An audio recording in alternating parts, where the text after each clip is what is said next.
The next question type, which is very common in section 2 of the listening test, is sentence completion. You read a set of sentences summarizing key information from all the listening text or from one part of it, and you have to complete a gap in each sentence using information from the listening text. You usually have to write no more than 3 words and/or a number. The words should be taken directly from the listening text and written in the space on your question paper to be transferred later. If you write more than the number of words asked for, you will lose the mark even if your answer includes the correct word. There are 2 rules good to know for counting the word limits in the listening test. The first rule is contracted words will not be tested. Contractions or contracted forms are short words formed from 2 or more words.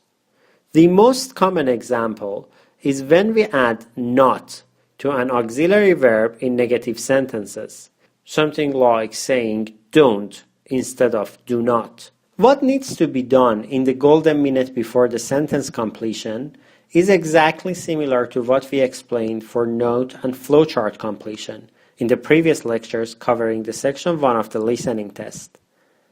A suitable technique for this type of question is, first in the golden minute, read the questions and understand what type of information you're looking for in each question.